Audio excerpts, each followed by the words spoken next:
Hello दोस्तों, welcome to metro rail गुरु। आज हम देखेंगे ओएचई में ओवरलैप क्या होता है और आईओएल और यूआईओएल में क्या फ़र्क होता है। पिछले वीडियो में हमने स्टैगर, स्पैन, एनकम्बरेंस और ग्रेडियंट कवर किया। आज हम देखेंगे कि एक ओएचई सेक्शन कहाँ ख़त्म होती है और दूसरी सेक्शन कैसे शुरू होती है और ये ट्रांजिशन कैसे होती है।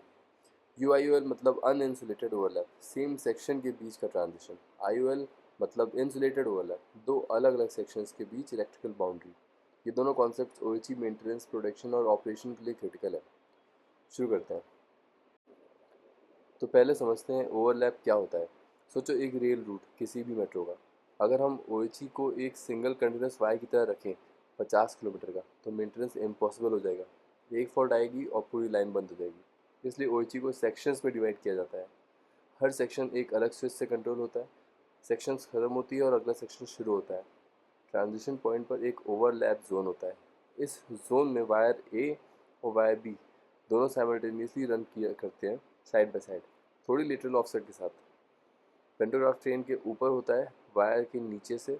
जैसे ट्रेन आगे बढ़ती है, पेंटोग्राफ ऑटोमेटिकली वायर ए से वायर बी पर स्लाइड हो जाता है। ये ट्रांजिशन स्मूथ होना चाहिए, नहीं तो आर्किंग होगी, वायर डैमेज हो सकता है। दो टाइप के ट्रांजिशन होते हैं, यू आई ओ एल और आई ओ एल, और इनकी प्रॉपर्टीज़ बिल्कुल अलग होती हैं। एलिमेंट्री सेक्शन का कॉन्सेप्ट समझना बहुत ज़रूरी है, क्योंकि यू आई ओ एल और आई ओ एल इसी कॉन्सेप्ट पर बेस्ड है। ओएचई रूट एक कंटिन्यूस वायर नहीं होती है, इसे सेक्शंस में डिवाइड किया जाता है। हर सेक्शन को एलिमेंट्री सेक्शन कहते हैं। मेट्रो में लगभग एलिमेंट्री सेक्शन की मैक्सिमम लेंथ लगभग 1500 मीटर होती है। क्यों 1500 मीटर? क्योंकि इसके बाद फॉल्ट करंट कंट्रोल करना मुश्किल हो जाता है और मेंटेनेंस भी डिफिकल्ट हो जाता है। हर सेक्शन को एक फीडिंग पोस्ट से सप्लाई मिलती है। एसएसपी यानी सब सेक्शनिंग पोस्ट, एसपी यानी सेक्शनिंग पोस्ट, या फिर फीडिंग पोस्ट, जिससे हम बेसिकली ट्रैक्शन सब स्टेशन कहते हैं। इन फीडिंग पोस्ट पर इंटरप्टर और सर्किट ब्रेकर्स लगे होते हैं। जब कोई सेक्शन को मेंटेन करना हो या कोई फॉल्ट आए, तो सिर्फ उस सेक्शन को ट्रिप करो, बाकी लाइन चलती रहे। इसलिए सेक्शन का कॉन्सेप्ट बहुत इंपॉर्टेंट है। ओएचई ऑपरेशन का बैकबोन होता है ये। अब यूआईएल को डिटेल में समझते हैं। यूआईएल का फुल फॉर्म है अनइंसुलेटेड ओवरलैप। अनइंसुलेटेड मतलब दोनों वायर्स के बीच कोई इलेक्ट्रिकल इंसुलेशन नहीं है, क्योंकि दोनों वायर्स एक ही एलिमेंट्री सेक्शन की है, सेम फीडर से सप्लाई हो रही है। दोनों वायर्स का वोल्टेज एग्जैक्टली सेम है, इसीलिए अगर पेंटोग्राफ दोनों को साइमल्टेनियसली टच करे तो कोई प्रॉब्लम नहीं है। कोई शॉर्ट सर्किट नहीं होगा, कोई आर्किंग नहीं होगी। लिटरल सेपरेशन यानी दोनों वायर्स के बीच प्लान व्यू में हॉरिजॉन्टल डिस्टेंस 200 mm का है। ओवरलैप जोन में 4 से 6 स्पैन होते हैं। दोनों वायर्स को एक जंपर से कनेक्ट किया जाता है। ये जंपर इंश्योर करता है कि अगर किसी भी वजह से एक वायर का वोल्टेज स्लाइटली चेंज हो, तो जंपर इमीडिएटली इक्वलाइज कर देता है। फील्ड में इस जंपर को देख सकते हैं। ये एक थिक ब्रेडेड कॉपर वायर होती है, जो दोनों कॉन्टैक्ट वायर को कनेक्ट करती है। इमेज में दिख रहा होगा, एग्जैक्टली वही U I O L jumper connection है। ये डायग्राम इंपॉर्टेंट है, ध्यान से देखो। ये प्लान व्यू है, यानी ऊपर से देख रहे हैं ट्रैक को।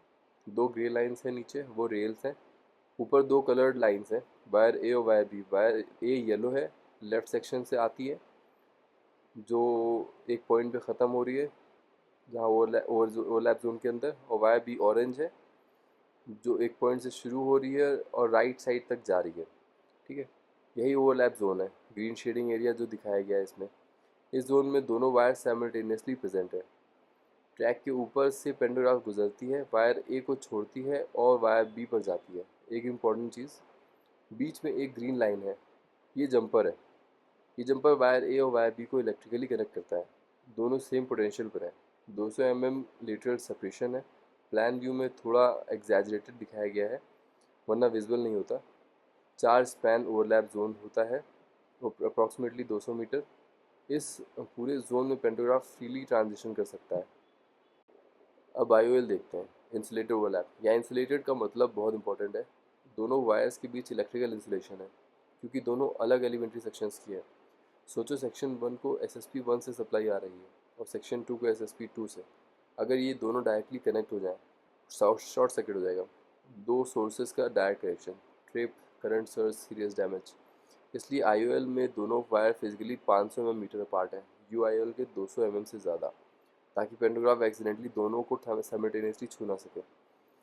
इन दोनों के बीच एक इंटरप्टर लगाया जाता है। ये एक वैक्यूम सर्किट ब्रेकर होता है। नॉर्मल ऑपरेशन में ये क्लोज्ड होता है। दोनों सेक्शन इलेक्ट्रिकली कनेक्टेड है। पावर फ्लो कंटिन्यूस है। मेंटेनेंस के वक्त एक सेक्शन को डी एनर्जाइज करना हो, तो इंटरप्टर ओपन कर देते हैं, दोनों सेक्शन आइसोलेट हो जाते हैं। मेंटेनेंस की टीम सेफली काम कर सकती है दूसरे सेक्शन के लाइव होते हुए भी। ये IOL की सबसे बड़ी यूटिलिटी है, सेलेक्टिव आइसोलेशन। ये IOL डायग्राम है, UIOL से कंपेयर करके देखो। सबसे पहला डिफरेंस वायर्स के कलर। ऑरेंज वायर ए है सेक्शन 1 का, ऑरेंज ब्लू वायर बी है सेक्शन 2 की। ये दोनों अलग सेक्शंस हैं, अलग फीडर्स से। ओवरलैप जोन में दोनों वायर्स प्रेजेंट है, लेकिन इस बार कोई जंपर नहीं है। रेड बॉक्स में लिखा भी है मैंने। बीच में एक येलो बॉक्स दिख रहा है, जिसको मैंने आई से प्रेजेंट किया हुआ है। ये इंटरप्टर है, vacuum circuit breaker. Normal operation में ये क्लोज होता है, दोनों सेक्शन कनेक्टेड है, पावर फ्लो होता है। मेंटेनेंस में ये ओपन होता है, सेक्शन आइसोलेट हो जाता है। अब 500 mm सेपरेशन क्यों? क्योंकि दोनों वायर्स अलग वोल्टेज सोर्स हैं, अलग वोल्टेज सोर्सेस से आ रहे हैं ना। अगर पेंटोग्राफ दोनों को टच करे तो शॉर्ट सर्किट हो सकता है। तो 500 mm सेपरेशन इंश्योर करता है कि पेंटोग्राफ एक बार में सिर्फ एक वायर को टच करे। UIL में 200 mm था, वहाँ प्रॉब्लम नहीं थी क्योंकि सेम वोल्टेज है। यहाँ 500 mm मैंडेटरी है, सेफ्टी डिज़ाइन रिक्वायरमेंट। ये एक क्विक रेफरेंस टेबल है, सब वैल्यूज एक जगह पर। अब देखते हैं कि ओवरलैप कहाँ लगते हैं। IOL का लोकेशन फिक्स होता है, हमेशा एक फीडिंग पोस्ट पर, SP, SSP या फीडिंग पोस्ट। कभी भी प्लेन ट्रैक के मिडिल में IOL नहीं होगी, क्योंकि IOL का इंटरप्टर एक फिजिकल डिवाइस है, वो सिर्फ फीडिंग पोस्ट पर इंस्टॉल होता है जहाँ स्विच गियर अवेलेबल हो। ऊपर डायग्राम में देखो, FP1 से स्टार्ट होता है रूट, फिर SP1 आता है, फिर SP2 आता है और फिर FP2 आता है। हर FP या SP पर IOL या IOL है येलो बॉक्स में। इन दोनों FP SP के बीच सेक्शन के अंदर ग्रीन बॉक्स में UIOL दिखते हैं। हर सेक्शन अप्रॉक्सीमेटली 1500 मीटर का है। UIOL सेक्शंस के अंदर है स्मूथ ट्रांजिशन के लिए। IOL सेक्शंस को डिवाइड करती है, इलेक्ट्रिकल बाउंड्रीज क्रिएट करती है। ये लेआउट इंश्योर करता है कि कोई भी सेक्शन इंडिविजुअली आइसोलेट किया जा सके, बाकी सेक्शंस लाइव रखते हुए। ये OHE ऑपरेशन का कोर प्रोटेक्शन स्ट्रेटजी है। और इसी के साथ कंप्लीट होता है आज का एपिसोड, UIOL वर्सेस IOL। ये कॉन्सेप्ट OHE मेंटेनेंस, प्रोडक्शन और कमीशनिंग के लिए फाउंडेशन है। अगर आप मेट्रो या रेलवे OHE में काम करते हैं या काम करना चाहते हैं, तो ये सब कॉन्सेप्ट्स आपको पता होने चाहिए, थियोरेटिकली और प्रैक्टिकली। अगर आपको ये वीडियो हेल्पफुल लगी तो प्लीज़ लाइक करें, सब्सक्राइब करें मेट्रो रेल गुरु को। कमेंट में बताएं कौन सा टॉपिक नेक्स्ट चाहिए, शेयर करें अपने कॉलीग्स के साथ। मिलते हैं अगले वीडियो में। सेक्शन इंसुलेटर और न्यूट्रल सेक्शंस क्या होते हैं वो देखेंगे उसमें। तब तक सेफ रहें, ऑन ट्रैक रहें।